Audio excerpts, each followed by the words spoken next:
I stood in Douglas Hartman's corner office, my hands clenched at my sides, as he delivered the words that would destroy everything I had built. "You're demoted for not respecting company family," he said, his voice cold enough to freeze blood. His son Brandon had cost us $8 million in errors over 6 months, and I had refused to cover them up. I had documentation of every mistake, every falsified report, every disaster. "Effective when?" I asked softly, already knowing my career was about to burn. "Immediately," Douglas said, his eyes hard. "Clean out your office within the hour." The words hit me like a physical blow. I felt my face flush hot, then cold. 9 years. I had given this company 9 years of my life. I had built the finance department from absolute chaos into a model of efficiency. And now I was being marched out like a criminal because I refused to lie. I walked back to my office in a daze, aware of eyes following me down the hallway. My coworkers, people I had hired and mentored, pretended to look busy at their desks. Nobody met my gaze. Word had already spread. I pulled a cardboard box from the supply closet and started packing. My nameplate, the photo of my mother, my college diploma. The award I had received 3 years ago for implementing cost-saving measures that saved the company $2 million. Everything that proved I had mattered here. Let me explain what I was walking away from. Hartman Manufacturing was a mid-size company with 350 employees and annual revenue of about $200 million. We made specialized industrial equipment, the kind of unglamorous but essential products that kept factories running across the country. I had been director of finance since I was 29 years old, the youngest person ever to hold that position. When I started, the finance department was a disaster. The previous director had kept records on paper, filed taxes late every year, and had no system for tracking costs. I digitized everything. I implemented new software. I hired good people and trained them well. I turned us into a department other companies envied. And now I was packing my things because I had refused to protect Brandon Hartman. Brandon was 29, the same age I had been when I became director. But that was where our similarities ended. He had an MBA from a mediocre school and no relevant work experience. Douglas had hired him 2 years ago, installing him as a senior financial analyst, despite my objections. "I'm grooming him for leadership," Douglas had told me. "He needs to learn the business." What Brandon needed was basic competence, but he refused to learn. Over the past 6 months, his mistakes had become catastrophic. He misreported our quarterly earnings to investors, making our revenue look 15% higher than it actually was. He failed to file critical tax documents with the IRS, resulting in penalties of $300,000. He approved invoices from fraudulent vendors, paying out nearly $1 million for services never rendered. He miscalculated payroll taxes, creating an audit nightmare that took me weeks to untangle. I documented everything. I kept spreadsheets tracking every error. I saved emails showing my attempts to correct him. I made photocopies of his mistakes before filing the corrected versions. 3 months ago, I went to Douglas with a thick folder of documentation and a simple request. "We need to reassign Brandon. He's not ready for this level of responsibility." Douglas had dismissed me immediately. "He's learning, Anastasia. Everyone makes mistakes. You need to be more patient, more of a team player." Team player. That phrase made my blood boil. I was the ultimate team player. I worked 60-hour weeks. I covered for other people's mistakes. I mentored junior staff on my own time. But apparently, being a team player meant lying on federal tax documents and committing securities fraud to protect the boss's incompetent son. So, I kept my documentation and waited. I assumed eventually the board would notice. Eventually, the external auditors would flag the problems. Eventually, someone would hold Brandon accountable. Instead, I was the one being held accountable. I sealed the box with tape and picked it up. My former office looked empty now, stripped of everything that had made it mine. I had spent more waking hours in this room than in my own apartment. I had eaten lunch at this desk. I had worked through holidays here. I had cried here twice, once when my father died, and once when we successfully closed a major financing deal I had worked on for 8 months. Now it was just 4 walls and a desk. I walked past the cubicles, past the conference room where I had led weekly team meetings, past the break room where I had celebrated birthdays and work anniversaries. Nobody said goodbye. Nobody said anything. They all knew better than to be seen talking to me. I pushed through the glass doors into the parking lot, the box heavy in my arms. The October air was crisp, leaves skittering across the asphalt. I was halfway to my car when I heard footsteps behind me. Anastasia, wait. I turned.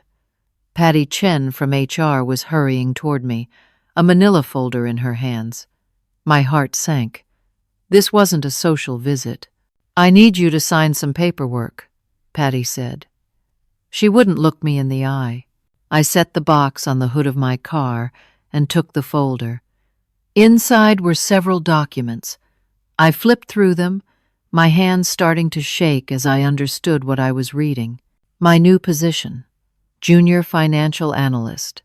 My new supervisor, Brandon Hartman. My new salary, $62,000, less than half of my current $135,000. I looked up at Patty. You're making me work for him. It's not personal, Patty said quietly. These are your options. Accept the new position or resign without severance. I did the math in my head. Without severance, I had maybe 2 months before I lost everything. My mortgage payment was $3,000 a month. My mother's assisted living facility cost another $4,000. Mom had Parkinson's disease, and her medications alone ran $2,000 monthly. I had been supporting her since Dad died 5 years ago. His life insurance had barely covered the funeral. I had no savings. Every dollar I made went to keeping roofs over our heads and keeping Mom healthy. I had been planning to refinance my mortgage this year, to pull out some equity and build an emergency fund. But that required stable employment and good credit. If I resigned, I would lose everything within 60 days. I picked up the pen Patty offered and signed my name. The ink felt like poison. You start Monday, Patty said, taking back the folder. She still wouldn't meet my eyes. I'm sorry, Anastasia. She walked away, leaving me standing next to my car with my box of office supplies and the smoking ruins of my career. Monday morning arrived too quickly. I hadn't slept more than 3 hours any night over the weekend. Every time I closed my eyes, I saw my future collapsing. Every time I did sleep, I dreamed of suffocating. I pulled into the parking lot at 7:30, earlier than I needed to. My new start time was 8, but arriving early was a habit I couldn't break. For 9 years, I had been the first person in the office most mornings. Now I was just another worker bee, and the thought made me physically ill. My new workspace was a cubicle in the back corner of the finance department. Not even a good cubicle, one of the smaller ones we usually gave to interns. It had a cheap desk, a computer that was 3 years old, and walls so low I could see over them if I stood up. My former office was visible from here, just 30 feet away across the department floor. Brandon's office now. He had redecorated over the weekend. I could see a new leather chair through the window, the kind that cost $2,000. New artwork on the walls. A small refrigerator in the corner. He was making himself comfortable in the space I had occupied for 5 years. His title had changed, too. The nameplate on his door read Senior Finance Director, my old title with Senior tacked on, as if he needed the extra word to prove his superiority. I logged into my computer and found my email inbox flooded with messages. Brandon had forwarded me months of his backlogged work, tasks he had never completed, expense reports that needed processing, vendor invoices that needed verification, reconciliation spreadsheets that should have been finished weeks ago. I opened the first file and felt my stomach drop. The numbers were wrong. Not just a little wrong, catastrophically wrong. This was an accounts payable summary for the 3rd quarter, and it showed $12 million in losses that had never been reported to the board. I opened more files. Each one revealed new horrors. Brandon had been covering up a massive expansion failure. 6 months ago, Douglas had approved Brandon's proposal to expand into 3 new markets: medical equipment, aerospace components, and renewable energy parts. Brandon had promised these new divisions would generate $30 million in revenue within the first year. Instead, they had lost $12 million. Equipment purchases for products that never shipped. Vendor contracts with companies that didn't seem to exist. Inventory that was never delivered. Staff hired and paid for months before being laid off when the divisions collapsed. And Brandon had been hiding all of it in accounts I had never had access to. As director, I should have seen everything, but apparently Douglas had given Brandon special administrative privileges, allowing him to create hidden accounts and move money without oversight. I spent 4 hours going through the files, my horror growing with each spreadsheet. This wasn't just incompetence anymore. This was fraud. Brandon had approved payments to shell companies. He had signed contracts with vendors whose addresses were P.O. boxes. He had transferred company funds to accounts I couldn't trace. Either Brandon was stealing, or someone was using his incompetence to steal through him. Either way, this was criminal. Around noon, Brandon emerged from his office and walked to my cubicle. He leaned against the short wall, looking down at me with a smirk I wanted to slap off his face. "How are you settling in, Anastasia?" he asked, his voice dripping with false concern. "Fine," I said, keeping my tone neutral. "Good. I need you to process those expense reports by end of day and clean up those reconciliation sheets. They're a mess. They're a mess because you never finished them," I wanted to say. Instead, I nodded. He walked away, and I heard him laughing with someone in the break room, probably telling them how he had put me in my place. I worked through lunch, trying to make sense of the chaos.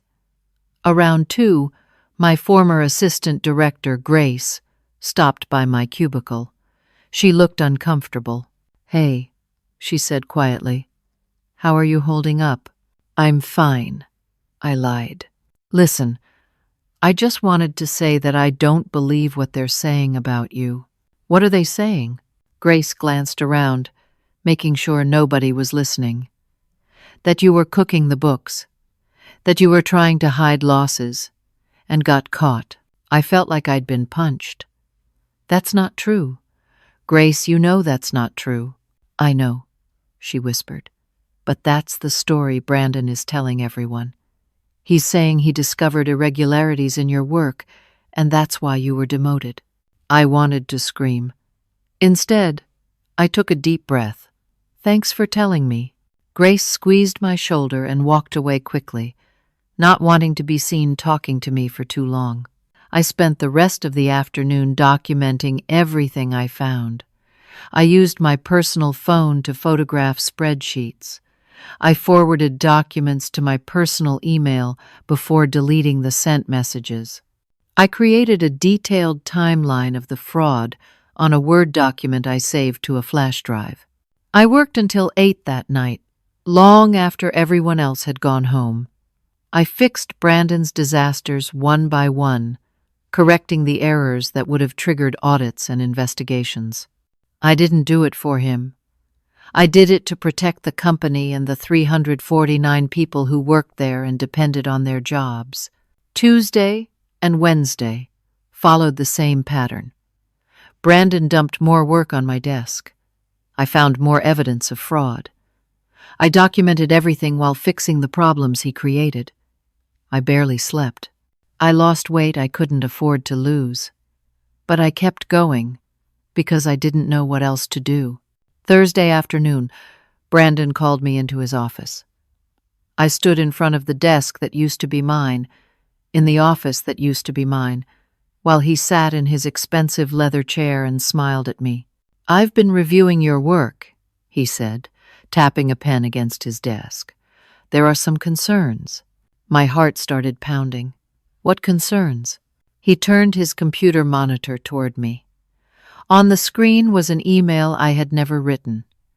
It appeared to come from my old email address and was dated 4 months ago. It showed me authorizing a payment of $800,000 to a vendor called Pinnacle Solutions Group. "I never wrote that," I said immediately. "Really?" Brandon raised his eyebrows. "Because it has your email signature, your authorization code." I leaned closer, studying the email. The formatting was slightly off. The signature block wasn't quite right. Someone had created this. "This is fake," I said. "Someone forged this." Brandon pulled the monitor back toward himself. "That's a serious accusation, Anastasia. Are you saying someone in this company is creating fraudulent documents?" "I'm saying that email didn't come from me." He opened a file folder on his desk and pulled out more printed emails. All of them appeared to be from me. All of them authorized payments to suspicious vendors. All of them were dated from my time as director. "I have dozens of these," Brandon said, "all showing you approving payments to shell companies, authorizing equipment purchases that never arrived, creating fake vendor accounts." He looked at me with mock sympathy. "I've been trying to figure out what happened, whether you were stealing or just incompetent. Either way, it's not good." "You forged those," I said, my voice shaking. "You created fake emails to frame me." Brandon leaned back in his chair. "That's your defense? That I somehow hacked into your email account and created years of fraudulent documents?" He shook his head. "Nobody is going to believe that, Anastasia, because it's not true. Those documents are fake." He slid the papers back into the folder. "Here's what's going to happen. Tomorrow, I'm presenting these findings to my father and the board. I'm going to show them how you've been embezzling from this company for years, how you created an elaborate scheme of fake vendors and fraudulent payments, how you stole at least $12 million. I felt the room spinning. "You can't do this." "Oh, I can. And I am. Unless," he paused, meeting my eyes, "unless you stop interfering with my work, stop correcting my reports, stop accessing files you're not authorized to see. Keep your head down, do your job, and maybe I don't have to destroy what's left of your reputation." I stared at him, understanding finally clicking into place. He had been planning this for months. He had been creating forged documents, building a case against me, preparing to frame me for his own crimes. And he had been doing it with enough sophistication that the forgeries might actually hold up. "If you present those documents, I'll prove they're fake," I said, trying to sound more confident than I felt. Brandon smiled. "Good luck with that. Now get back to work." "And Anastasia? Don't make me do this. Just stay quiet, and we can all move forward." I left his office on shaking legs. Back at my cubicle, I grabbed my phone and started searching for information on digital forensics. If I could prove those emails were forged, I could prove my innocence. But every article I read made my heart sink further. Digital forensics was expensive and complex. Without access to the original email servers, which were controlled by the company, proving the forgeries would be nearly impossible. I stayed until midnight, reading everything I could find. When I finally drove home, I knew the truth. Brandon had set a perfect trap, and tomorrow he was going to spring it. I arrived at the office at 6:30 Friday morning, 2 hours before my official start time. I needed to talk to Douglas before the board meeting at 9. I needed him to hear my side before Brandon poisoned him completely. But when I tried to badge into the building, the security reader flashed red. Access denied. I tried again. Same result. I walked to the security desk, where Tom was working the morning shift. I had known Tom for 6 years. I had approved his Christmas bonuses. "Tom, my badge isn't working," I said. He looked uncomfortable. "I know. I got a message this morning. Your access has been revoked." "What?" "Why?" He shrugged. "They didn't give me a reason." "I'm sorry, Anastasia." I pulled out my phone and called Douglas's direct line. It went straight to voicemail. I tried his cell. Same thing. I tried his assistant. No answer. I walked back to my car, my mind racing. They had cut off my access before the meeting. They were making sure I couldn't interfere. I sat in my car for 20 minutes, trying to figure out what to do. Finally, I decided to drive to Douglas's house.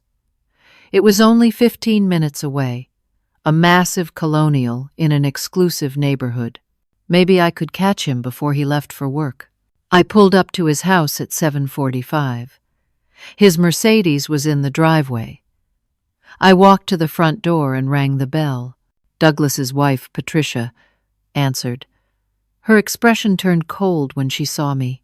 "Anastasia, what are you doing here?" "I need to talk to Douglas. It's urgent." "He's not available." She started to close the door. I put my hand on the door. "Please, 5 minutes. He needs to hear what I have to say about Brandon." Patricia's expression hardened. "How dare you come to our home and make accusations about our son? If you don't leave immediately, I'm calling the police." She slammed the door in my face. Through the window, I saw her pick up her phone. I walked back to my car, defeated. At 8:30, I tried emailing the board members. I had saved their email addresses from my time as director. I wrote a detailed message explaining everything. Brandon's fraud, the forged documents, the frame job. Every email bounced back. My company email address had been deactivated. I tried using my personal email. Those bounced too. The company had clearly blacklisted my personal address. At 9, I drove to the company's law firm, Blackwell and Associates. They had been the company's attorneys for 20 years. Maybe I could convince them to investigate before the board meeting. The receptionist recognized me. "Hi, Anastasia. Do you have an appointment?" "No, but I need to speak with John Blackwell immediately. It's about Hartman Manufacturing." She made a phone call, spoke quietly for a moment, then hung up. "I'm sorry. Mr. Blackwell says he can't see you. There's a conflict of interest. Please, just 5 minutes." "I'm sorry." She wasn't looking at me anymore. I left the law firm and sat in my car, watching the clock. The board meeting was happening right now. Brandon was presenting his lies right now, and I couldn't do anything to stop it. My phone rang at 11. "Unknown number," I answered. "Miss Anastasia Richardson?" "This is Detective Marcus Webb with the County Police Department. We need you to come down to the station for questioning." My hands started shaking. "Questioning about what?" "We've received a report of embezzlement from Hartman Manufacturing. We have some questions about your role there." I haven't embezzled anything. Then you have nothing to worry about. Can you come in this afternoon? Say, 2 o'clock? I wanted to say no. I wanted to hang up and run. But running would make me look guilty. Do I need a lawyer? That's your right, ma'am. But we're just asking questions at this point. I'll be there at 2. I spent the next 2 hours calling lawyers. The first 3 wouldn't see me without a $5,000 retainer. The fourth offered a free consultation. His name was Robert Chen, and his office was in a strip mall. He listened to my story for 30 minutes, then shook his head. "This is bad," he said. "Do you have any evidence that those emails are forged?" "I have documentation of the real problems, the actual fraud Brandon committed. But I don't have proof that his emails are fake. Without digital forensics, that's going to be hard to prove. And forensic accounting is expensive. You're looking at $50,000 minimum to prove document tampering. I don't have $50,000. I don't have $5,000. Then you're in trouble." He leaned back in his chair. "Here's my advice. Don't talk to the police without a lawyer. If they charge you, I can try to get you a public defender. But honestly, the company has resources you don't have. They can afford expert witnesses. They can afford investigators. You're fighting with one hand tied behind your back." I left his office feeling worse than when I arrived. At 2, I walked into the police station. Detective Webb was in his 40s, with tired eyes and a coffee-stained tie. He led me to an interview room. For 2 hours, he asked me questions about my time at Hartman Manufacturing, about the missing $12 million, about the vendor payments, about my access to company accounts. "I didn't embezzle anything," I kept saying. "Brandon Hartman is framing me for his own crimes. Do you have evidence of that?" "Yes. I have documents showing the real fraud. Can I see them?" "They're at my apartment. We'll need to collect those as evidence." My heart sank, but I didn't see a choice. Fine. At 6, 2 detectives came to my apartment with a search warrant. They went through everything. They seized my laptop, my flash drives, my backup hard drive, my personal phone. Every piece of evidence I had collected was now in police custody. "This is all the proof I have of my innocence," I protested. "I need that to defend myself." "Ma'am, if what you're saying is true, this evidence will exonerate you," Detective Webb said. "But we need to verify that these documents are authentic and that you accessed them legally." "What does that mean?" "It means if you weren't authorized to access certain company files, taking copies of those files is theft of trade secrets. Even if the files prove fraud." I felt sick. "But I need those files to prove Brandon forged the other documents. We'll have our tech people look at everything. It'll take a few weeks. In the meantime, you should probably get a lawyer." They left with boxes of my belongings. I sat in my empty apartment, staring at the walls.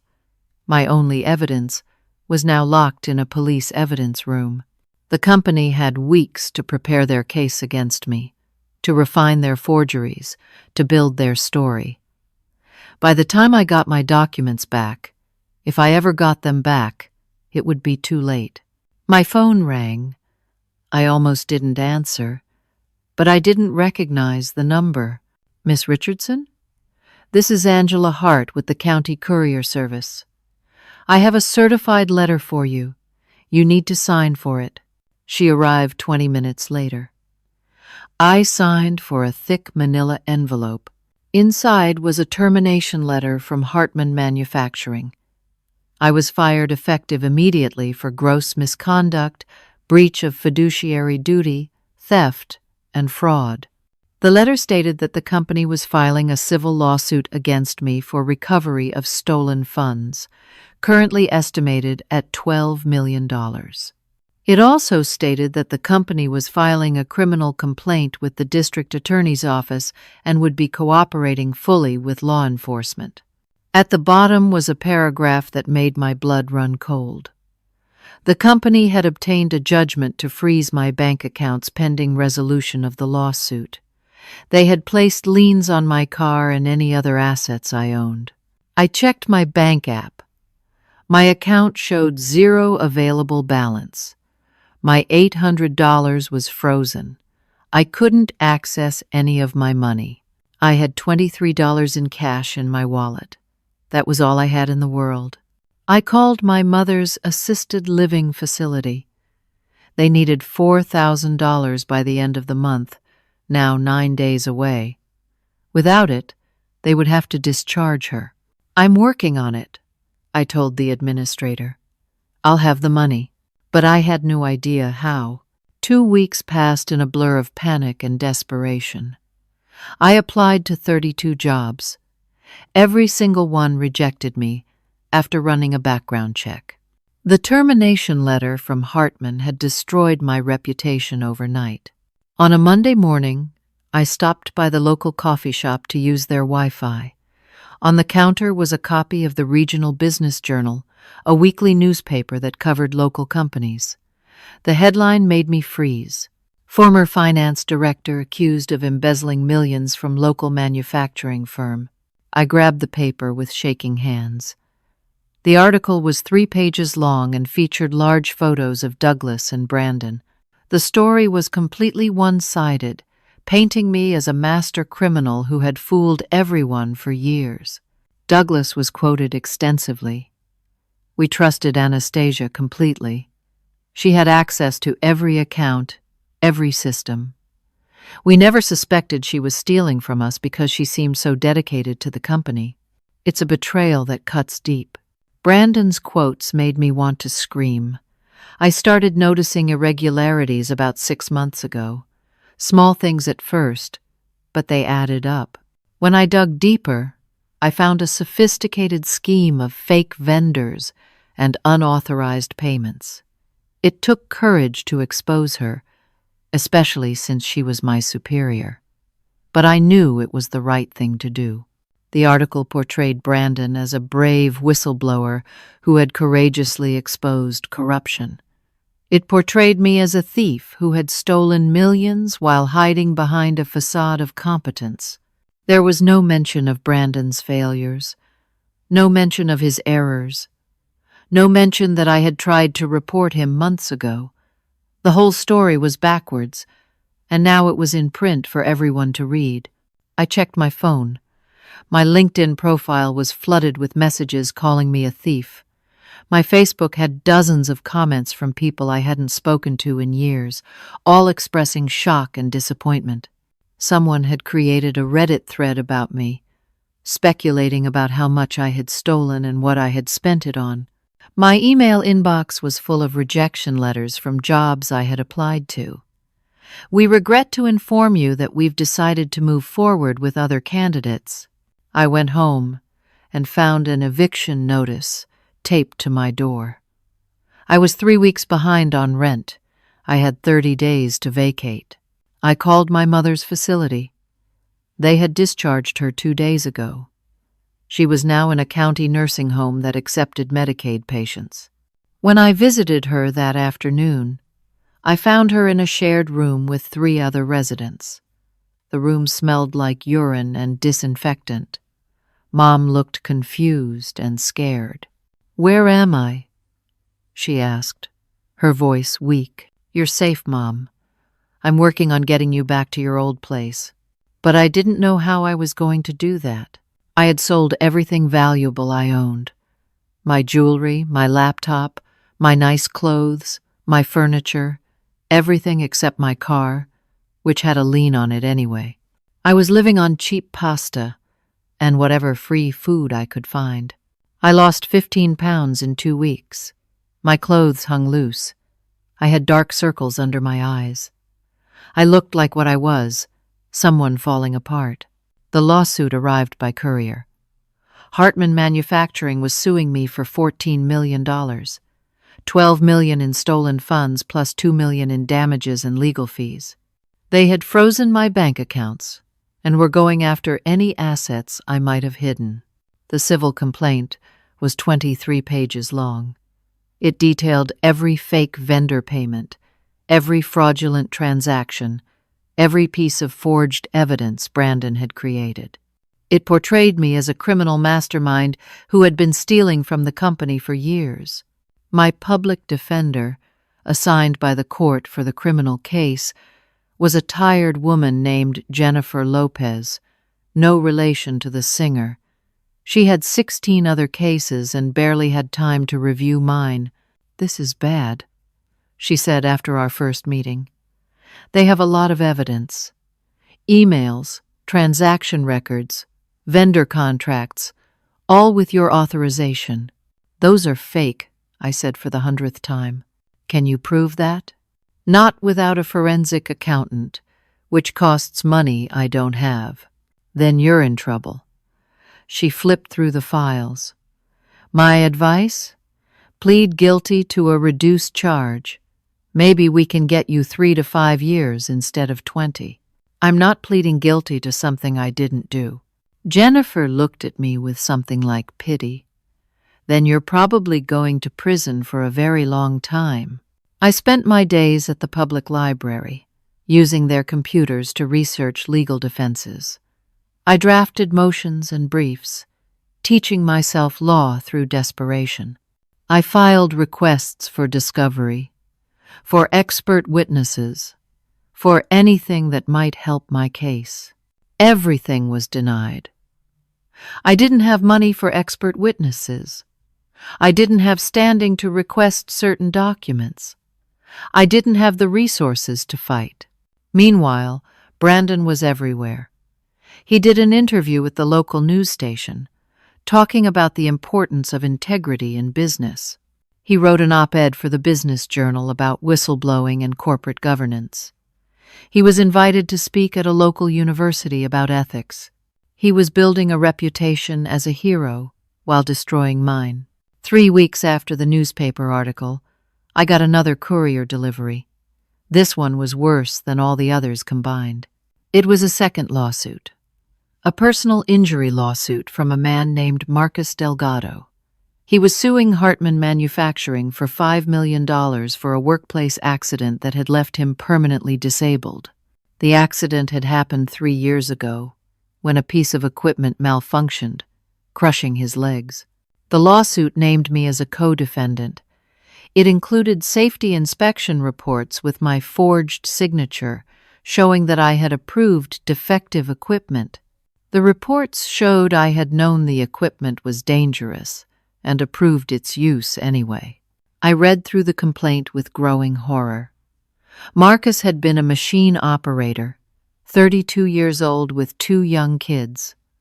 The equipment failure had destroyed his legs. He was now in a wheelchair, unable to work, facing hundreds of thousands in medical bills. And according to the forged documents, I was responsible. I never handled safety reports. That was the operations department, completely separate from finance. But someone had forged my signature on inspection documents, making it look like I had approved dangerous equipment to save money. I called Marcus's lawyer, trying to explain. "I never signed those reports. Someone forged my signature. I would never approve unsafe equipment." The lawyer, an aggressive man named Peter Stoltz, wasn't interested. "Miss Richardson, you can tell that story to a jury. My client is a disabled man with 2 children who can't work because of your negligence and fraud. We're going after every asset you have." "I don't have any assets. The company already took everything." "Then we'll garnish your wages for the rest of your life." I hung up, feeling sick. Even if I somehow proved my innocence on the embezzlement charges, I now faced a personal injury lawsuit that could destroy me financially forever. That night, I received a message on Facebook from Marcus himself. "I didn't mean to hurt you more, but my family is drowning. We need help. If you really didn't do this, I'm sorry." but I need someone to pay for what happened to me. I stared at the message for a long time. Marcus was a victim too. He had every right to seek justice. But the real criminals, Brandon and whoever was helping him, were going to get away with it while Marcus and I destroyed each other. I went to bed that night in my nearly empty apartment, surrounded by packing boxes because I'd be evicted in 2 weeks, and I felt more alone than I ever had in my life. 3 weeks later, I was homeless. I had tried everything to avoid it. I had called every friend I had, begging for a place to crash. Most didn't return my calls. The ones who did made excuses. I had reached out to cousins I hadn't spoken to in years. They all said no. Nobody wanted to be associated with an accused embezzler. So I was living in my car, a 10-year-old Honda that I parked in different Walmart parking lots each night. During the day, I drove around looking for work, any work. At night, I tried to sleep in the back seat with my jacket as a blanket. It was November now. The temperatures were dropping into the 30s at night. I was cold all the time. I kept a sleeping bag I'd bought at a thrift store for $8, but it wasn't enough. I had lost 30 pounds.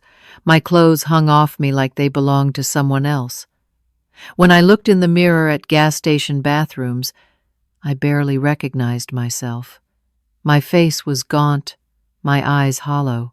I looked like what I was, someone who had lost everything. Mom was still in the county nursing facility.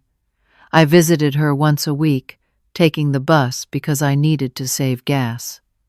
She didn't always recognize me anymore. The Parkinson's was getting worse, and the facility didn't have the specialized care she needed. But there was nothing I could do. My court date was set for 2 weeks from now. Jennifer, my public defender, had been blunt in our last meeting. The DA is offering a deal. Plead guilty to embezzlement and fraud. They'll recommend 8 years with possibility of parole after 5. You'd be out while you're still relatively young. I'm not pleading guilty to crimes I didn't commit. Jennifer sighed. Then you're going to trial. And based on the evidence they have, you're going to lose. You're looking at 20 to 25 years minimum. Those documents are fake. Prove it. She tapped the stack of papers on her desk. You have no money for expert witnesses. You have no evidence because the police still have everything you collected.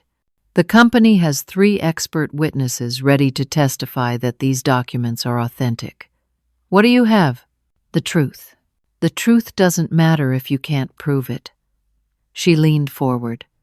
Anastasia, I've been doing this for 12 years. I know how this ends. You're going to get convicted, and you're going to spend the best years of your life in prison. Take the deal. I have until Friday to decide. I left her office and drove to the library. I spent 6 hours researching forensic document analysis, digital authentication, anything that might help me prove the forgeries. But everything required expensive software, expert testimony, and access to the original email servers. I had none of those things. That night, parked in a Walmart lot, I sat in my car and considered just driving away. Maybe I could go to another state, start over with a new identity, but I didn't have the money to run. I had $43 to my name. My gas tank was a quarter full. I wouldn't make it to the state line. On Tuesday, I got a message through Facebook from Marcus. He wanted to meet. I was suspicious, but I had nothing to lose. We met at a coffee shop. I couldn't afford coffee, so I just drank water. Marcus rolled his wheelchair up to my table. He looked tired, older than his 35 years. I've been doing some research, he said, about what happened to me. I'm sorry for what happened to you, but I didn't approve that equipment. I know. He pulled out a folder. I talked to 3 other guys who got hurt at Hartman. Similar situations. Faulty equipment, safety violations, all of it. He opened the folder, showing me accident reports. All of these happened after Brandon Hartman took over procurement. All the equipment came from the same supplier, a company called Industrial Solutions Group. I leaned forward, studying the documents. I know that company. They're one of Brandon's fake vendors. Right. So I started digging into Industrial Solutions. Their address is a P.O. box in Delaware. No website, no phone number, no employees. They don't exist. Someone created a shell company to bill Hartman Manufacturing for equipment they never delivered. Or they delivered cheap knockoffs and pocketed the difference. Exactly. Marcus pulled out more papers. I found bank records for Industrial Solutions. Money went in from Hartman, then got transferred out to offshore accounts. I can't trace it further than that, but someone was stealing through equipment purchases. And when the cheap equipment failed, people got hurt. Marcus nodded. I believe you, Anastasia.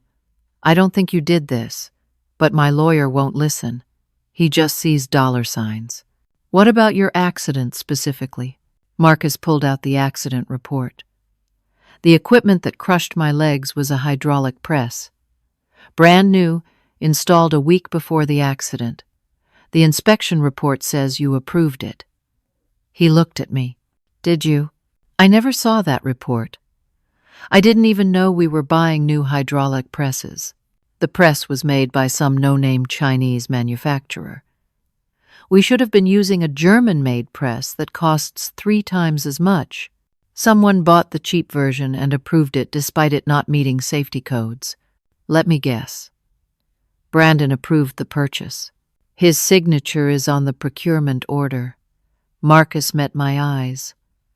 I'm going to talk to my lawyer. Tell him what I found. Maybe he'll drop you from the lawsuit. Even if he does, I'm still facing criminal charges. And I don't have the money to prove my innocence. We sat in silence for a moment. Then Marcus said, What would you need? To prove those documents are fake?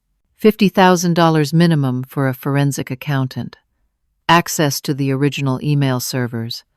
Expert testimony. I shook my head. Things I don't have. What about the security cameras at Hartman? They might show Brandon accessing your computer. I thought of that. I called the security director, Jake, weeks ago. He said all the footage was deleted. Do you believe him? I don't know. He sounded weird on the phone, like he wanted to say something but couldn't. Maybe you should try again.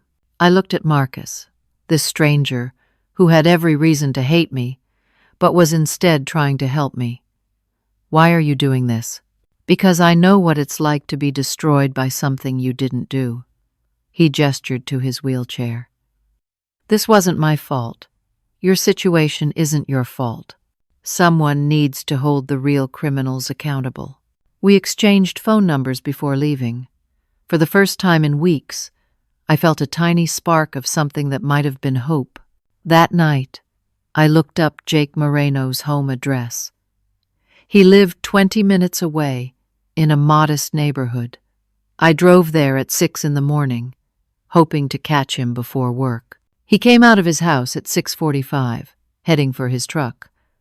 I got out of my car and walked toward him. Jake, please. I need to talk to you. He froze, his keys in his hand. Anastasia, you can't be here. 5 minutes. Please. He looked around nervously, then gestured me into his truck. I climbed into the passenger seat. The cab smelled like coffee and pine air freshener. I kept the security footage, Jake said before I could speak. I knew something was wrong. I kept copies of everything from the past year. My heart started racing. Can you give them to me? I can't. He ran a hand through his hair. Douglas threatened my family. Said if I helped you, he'd make sure I never worked in security again. He'd ruin me. I have a wife and 3 kids. I can't lose everything. Jake, I'm living in my car.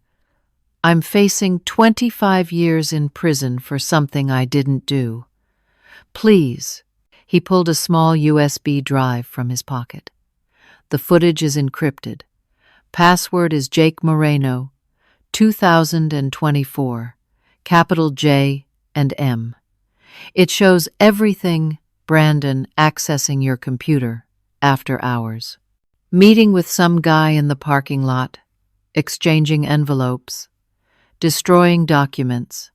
He pressed the drive into my hand. You didn't get this from me.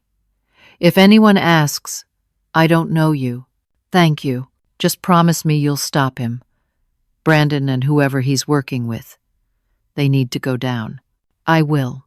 I got out of his truck and walked back to my car, clutching the USB drive like it was made of gold. This was it. This was the evidence I needed. I was halfway to my car when another vehicle pulled up.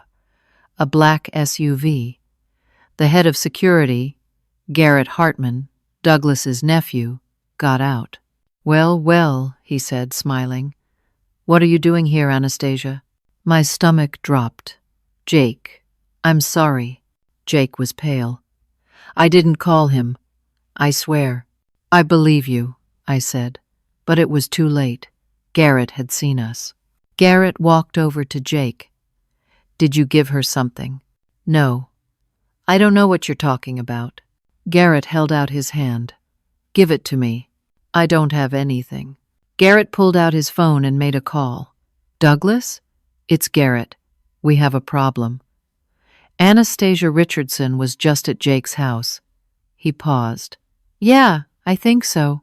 All right." He hung up and looked at Jake. "You're fired.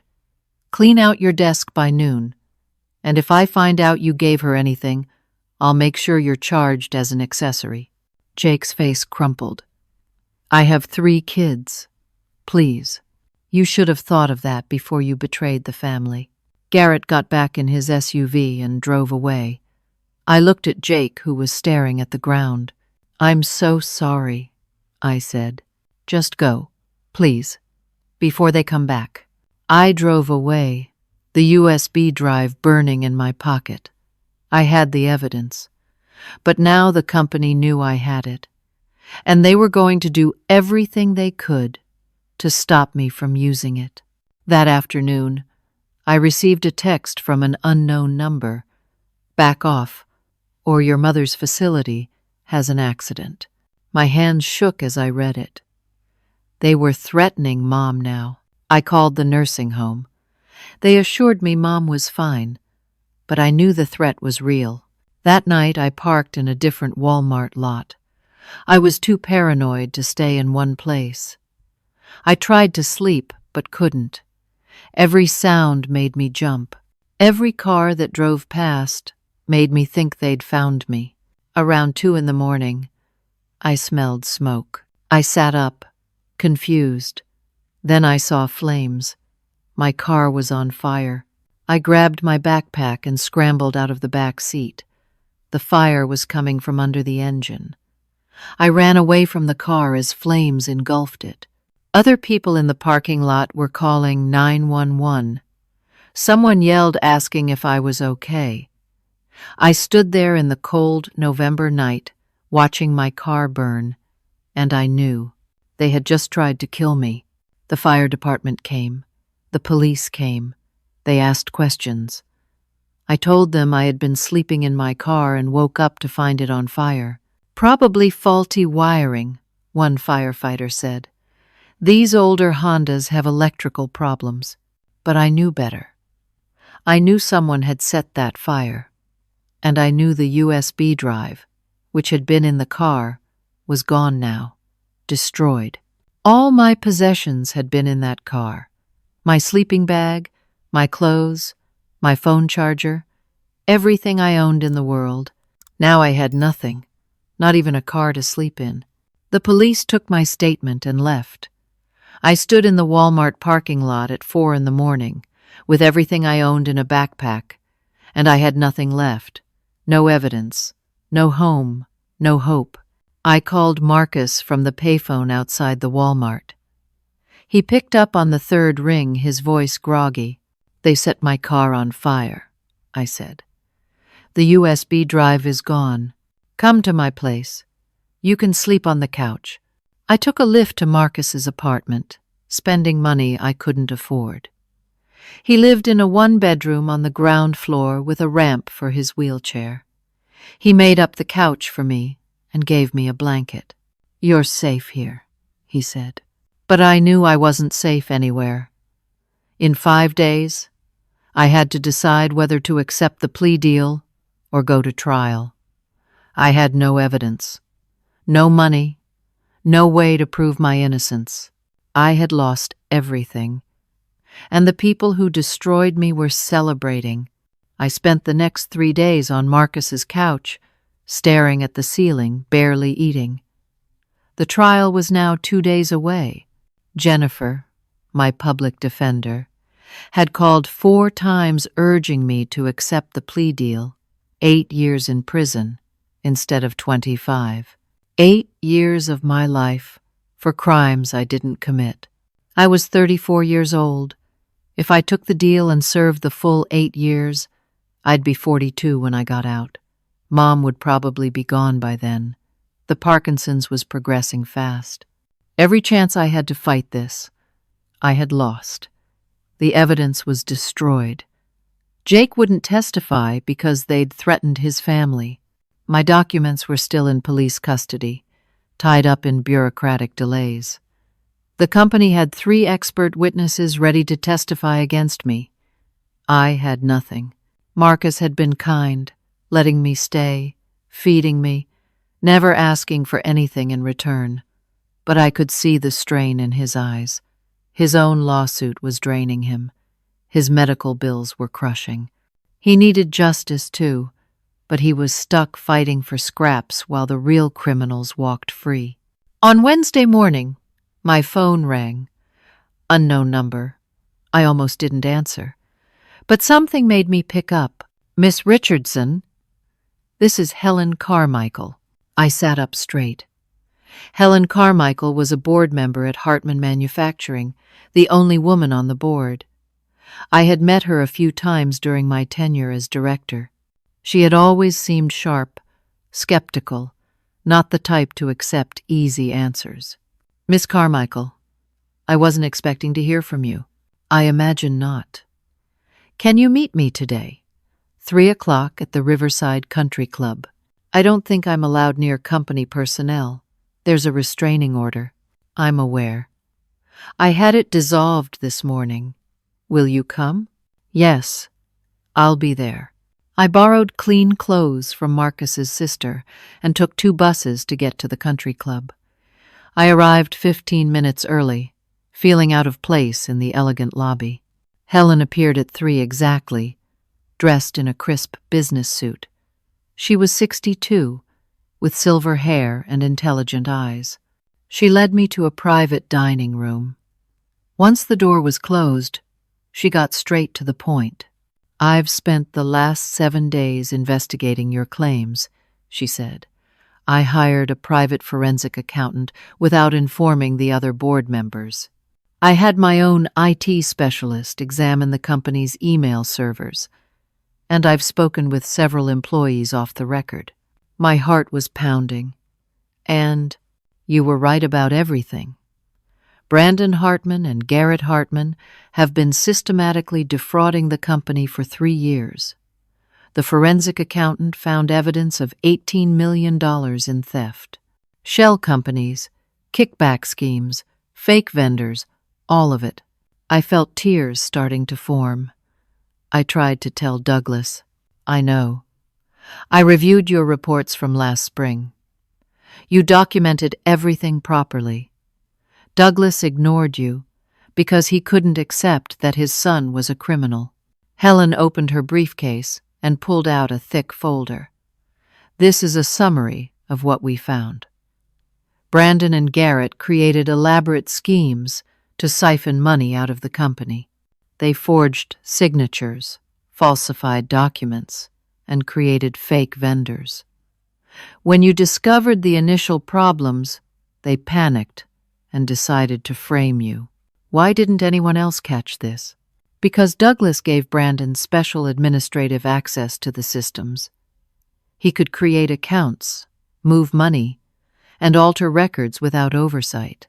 He believed he was giving his son authority to learn the business. Instead, he gave him the keys to the vault. What about the board? The external auditors? The external auditors only see what they're shown. Brandon controlled what they saw. As for the board, we meet quarterly and rely on financial summaries. The fraud was hidden in subsidiary accounts and shell companies. Helen leaned forward. I should have caught it. That's on me, but I'm catching it now. What happens next? I've called an emergency shareholder meeting for tomorrow morning. I've already contacted the major institutional investors. Together, they own 63% of the company stock. They're voting to temporarily remove Douglas as CEO and install an interim management team. We're going to expose everything. Tomorrow is my trial. I know. That's why the meeting is tomorrow. We need you there to testify. But the restraining order. My lawyer filed an emergency motion this afternoon. The judge granted it. You're legally allowed to attend the meeting. Helen pulled out another document. This is an affidavit from our forensic accountant. It details the entire fraud scheme and explicitly states that you were not involved. I'm having it delivered to the district attorney tonight. Can they really clear me in one day? With this evidence? Yes. The DA doesn't want to prosecute an innocent woman. Once they see what we found, they'll drop the charges. I felt like I couldn't breathe. This is really happening? Helen's expression softened. I owe you an apology. I was on the board that voted to terminate you.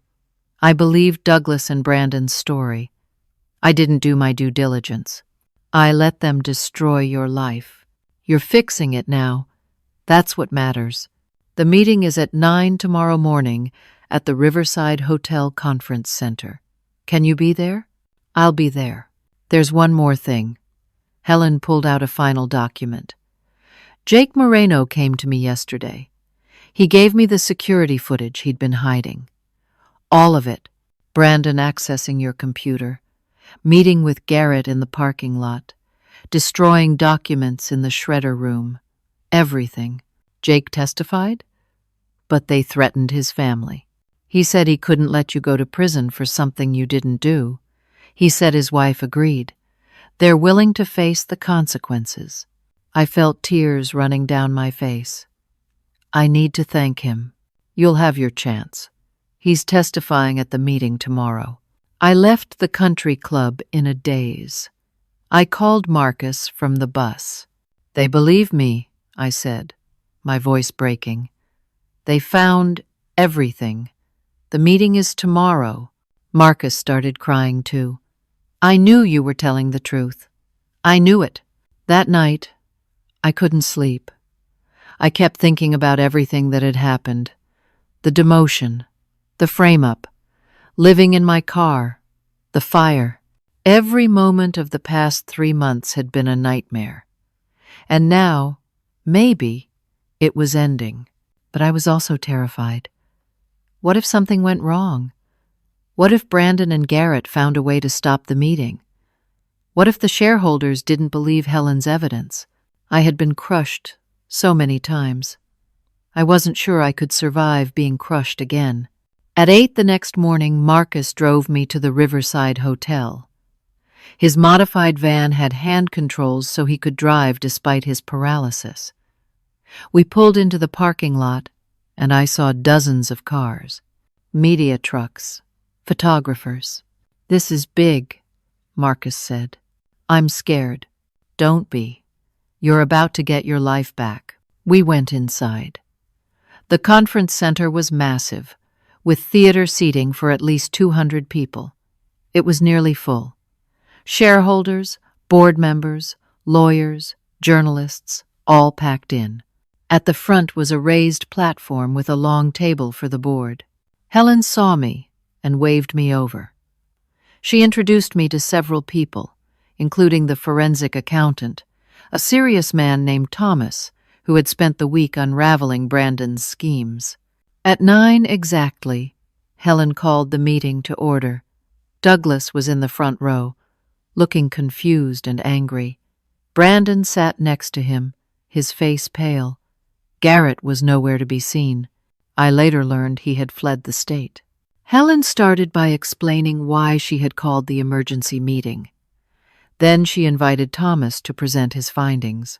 For 45 minutes, Thomas walked through the evidence. Spreadsheets showing shell companies, bank records showing money transfers, emails showing coordination between Brandon and Garrett, security footage showing Brandon accessing my computer after hours. The room was silent. You could have heard a pin drop. Douglas sat frozen, his face gray. Brandon kept trying to interrupt, but Helen shut him down every time. Then Helen called me to testify. I walked to the microphone on shaking legs. For 30 minutes, I told my story. I explained how I had discovered Brandon's errors, how I had tried to report them, how Douglas had demoted me instead of listening, how Brandon had framed me with forged documents, how my life had been destroyed. I didn't cry. I kept my voice steady. I just told the truth. When I finished, the room erupted. Shareholders were shouting questions. Journalists were taking photos. Douglas stood up and walked out, his face a mask of devastation. Brandon tried to leave too, but police officers were stationed at the doors. Helen had coordinated with law enforcement. As Brandon reached the exit, 2 detectives stepped forward. "Brandon Hartman, you're under arrest for fraud, embezzlement, and forgery." They handcuffed him right there in front of everyone. He was screaming that it was all a lie, that I had faked the evidence, that his father would fix this. But nobody was listening. The shareholders voted on several motions. First, to remove Douglas as CEO effective immediately. The vote was unanimous. Second, to install an interim management team led by Helen. Again, unanimous. Third, to settle all lawsuits against me and Marcus Delgado. Unanimous. Fourth, to issue a public apology and financial settlement to me. The vote was 93% in favor. After the meeting, I stood in the hallway, surrounded by lawyers and journalists and shareholders. Helen pulled me aside. "The company is settling with you for $3 million. That's beyond what we owe you legally. It's what we owe you morally." I couldn't speak. $3 million would change my life.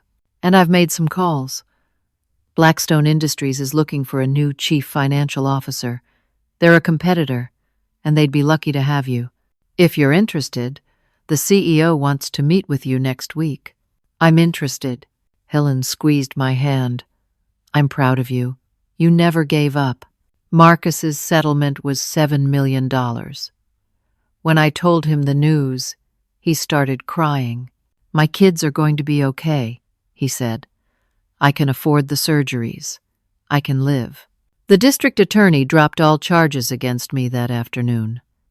The next morning, the newspaper ran a front-page story with the headline, "Manufacturing Executive Exonerated After Exposing Massive Fraud."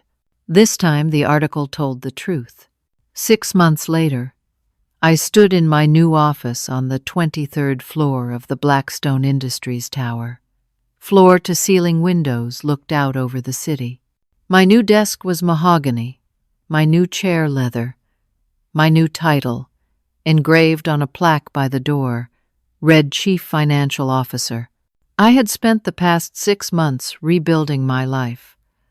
The $3 million settlement paid off every debt I owed. I bought a house with cash, a modest 3-bedroom where Mom now lived with me, and a full-time caregiver. Her Parkinson's was still progressing, but she had the best care available. She knew who I was again most days. I had bought a new car, a reliable Toyota, that I would never sleep in. I had new clothes, new furniture, a new life, but more importantly, I had something else. I had my reputation back. The job at Blackstone had been everything Helen promised. The CEO, a woman named Patricia who valued integrity above all else, had hired me within a week of our first meeting. She had read about what happened at Hartman Manufacturing and told me she respected anyone who fought that hard for the truth. I had implemented new systems at Blackstone to prevent the kind of fraud Brandon had committed. I had hired a talented team. I had built something I was proud of. Brandon was serving 15 years in federal prison. Garrett got 12 years. They both testified against each other, each trying to reduce their sentences. It didn't help. The evidence was overwhelming. Douglas had resigned in disgrace. He was facing civil lawsuits from shareholders and wasn't fighting them. He had lost his company, his reputation, and his son. I almost felt sorry for him, except for the fact that he had enabled everything that happened to me by refusing to believe the truth. Marcus and I had become close friends.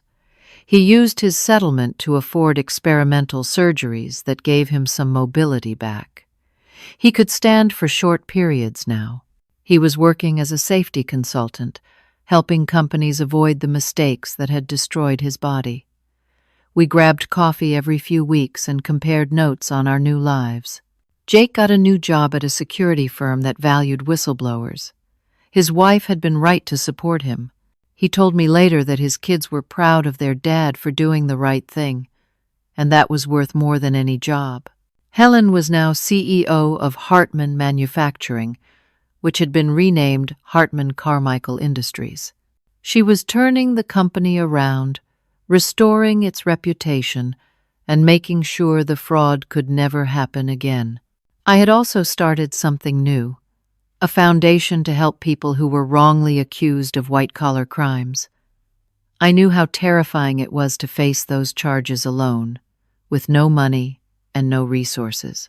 My foundation provided legal aid, expert witness funding, and emotional support to people fighting back against false accusations. We had already helped 12 people in 6 months. The work was hard but meaningful. Every time we cleared someone's name, I remembered what it felt like when Helen told me they believed me. I wanted to give that feeling to others. I had testified at Brandon's trial and at Garrett's. I had faced them both in court and told my story to the jury. Both times, seeing them in orange jumpsuits and handcuffs, I felt something that wasn't quite satisfaction. It was more like closure. They couldn't hurt me anymore. They couldn't hurt anyone anymore. The trial had been cathartic in another way, too. I learned that they had planned to kill me. The car fire wasn't just intimidation. Garrett had told Brandon that I was getting too close to the truth and needed to be eliminated. The fire was supposed to look like an accident while I slept. If I had been a heavier sleeper, I would have died. Knowing how close I had come to death made me appreciate my life now even more. I thought often about the darkest moments, sleeping in my car, losing 30 pounds, watching my career burn, believing I would go to prison for crimes I didn't commit. Those memories still hurt. Sometimes I woke up at night in a cold sweat, back in the Walmart parking lot, smelling smoke. But those memories also made me stronger. I had survived the absolute worst that could happen. I had been stripped of everything: my job, my home, my reputation, my dignity, and I had still kept fighting. That knowledge was powerful. I wasn't afraid of powerful people anymore. I wasn't afraid of standing up for what was right, even if it cost me everything, because I had already paid that price and survived. I had learned something important through all of this. Integrity is never wrong, even when it's punished. For months, it seemed like doing the right thing had destroyed me. But in the end, the truth came out. It always does, eventually. Sometimes it takes longer than you want. Sometimes it costs more than you can afford. But it comes. I had also learned that documentation matters. If I hadn't kept those meticulous records, if I hadn't photographed everything, if I hadn't created that timeline, Helen's investigation would have been impossible. The truth needs evidence to be believed. Most importantly, I had learned that you can lose everything and still rebuild. I thought I had lost my career forever. I thought nobody would ever hire me again. I thought my reputation was permanently destroyed. But here I was, in a better job than before, with people who respected me, doing work that mattered. One person standing up can expose massive corruption. I was just one woman, fired and framed and destroyed. But I didn't give up. And eventually, that persistence paid off. Your reputation is rebuilt through actions, not words. For months, people believed the worst about me. I couldn't talk my way out of it. I couldn't explain my way out of it. But when the evidence came out, when the truth was revealed, my reputation came back. Not because I demanded it, but because my actions over 9 years spoke louder than Brandon's lies. The cost of doing right is sometimes everything, but the cost of doing wrong is your soul. I thought about Douglas sometimes, living in his empty mansion, his family destroyed, his legacy ruined. He had chosen comfort over truth. He had chosen his son over integrity, and it had cost him everything anyway. I thought about Brandon in prison, 29 years old with 12 more years to serve. He had chosen easy money over hard work. He had chosen fraud over effort. And now he was paying the price. I had chosen differently. I had chosen the hard path, the painful path, the path that nearly killed me. But I could look at myself in the mirror now without shame. I had my integrity intact, and that was worth more than anything they had tried to take from me. On this particular Friday afternoon, I was reviewing budget projections when my assistant buzzed me. "Patricia wants to see you in her office." I walked down the hallway to the executive suite. Patricia was standing by her window, looking out at the city. "Anastasia," she said, turning to face me, "I wanted to tell you in person. The board just approved your proposal for the new financial oversight system. Full implementation across all divisions." I felt a surge of pride. That was 3 months of work, designing a system that would prevent the kind of fraud I had uncovered at Hartman. "Thank you for trusting me with this," Patricia smiled. "You've earned that trust. You know, when I hired you, some people questioned it. They thought you might be damaged goods after everything that happened. But I knew better. Anyone who fights that hard for what's right is exactly the kind of person I want on my team." I appreciated that more than she knew. That evening, I drove to Marcus's place for our weekly dinner. He was cooking, something he'd learned during his rehabilitation. We ate pasta and talked about our weeks. "I got a call yesterday," Marcus said, "from a woman whose brother was accused of fraud at his company. She's terrified, doesn't know what to do. I gave her your foundation's number." "Good. We'll help her." "You've built something important," Marcus said. "You took the worst experience of your life and turned it into something that helps people. That's remarkable." I shrugged. I just remember what it felt like to be alone in that nightmare. If I can spare someone else that pain, it's worth it. After dinner, I drove home. Mom was in the living room watching a nature documentary, her caregiver sitting nearby. Mom looked up when I came in. "Anastasia, you're home." "I'm home, Mom. How was your day?" "Good.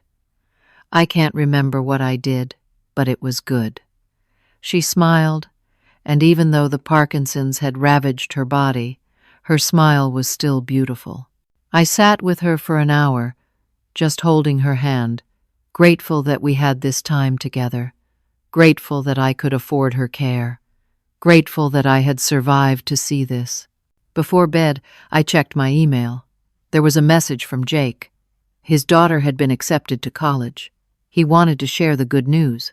I wrote back congratulating him, thinking about how many lives had been affected by Brandon's crimes and by the courage it took to expose them. I thought about all the people who had helped me. Marcus, who believed me when nobody else would. Jake, who risked everything to provide evidence. Helen, who investigated instead of accepting easy answers. My public defender, Jennifer, who had kept fighting even when the case seemed hopeless. I had learned that you can't fight corruption alone. You need allies. You need people who believe in you. And sometimes, those allies come from unexpected places. As I lay in bed that night, in my own home, in my own bed, safe and secure, I thought about that morning in Douglas's office when he demoted me. I had asked, softly, effective when? I had felt like my life was ending. I hadn't known then that it was actually the beginning of something else. A painful journey, yes, a terrifying journey, but also a journey that had made me stronger, wiser, and more determined than ever to fight for what was right. I had survived. I had won. And I had used that victory to help others. That was something worth fighting for. So let me ask you something. Have you ever faced a situation where doing the right thing cost you everything? Have you ever stood up against someone powerful, knowing it might destroy you? What would you do if you were in my position? Would you have kept fighting? Or would you have taken the plea deal and accepted defeat? I'd love to hear your thoughts in the comments below. And if this story resonated with you, if it made you think about integrity and courage and standing up for what's right, please hit that like button. Subscribe to this channel for more stories about overcoming injustice and finding strength in the darkest moments. And please share this story with anyone who needs to hear that the truth can prevail even when everything seems lost. Thank you for listening to my story. I hope it inspires you to never give up on the truth, no matter how hard the fight becomes. Remember, your integrity is the one thing nobody can take from you. Unless you give it away, hold on to it, fight for it. It's worth everything. Take care of yourselves, and I'll see you in the next story.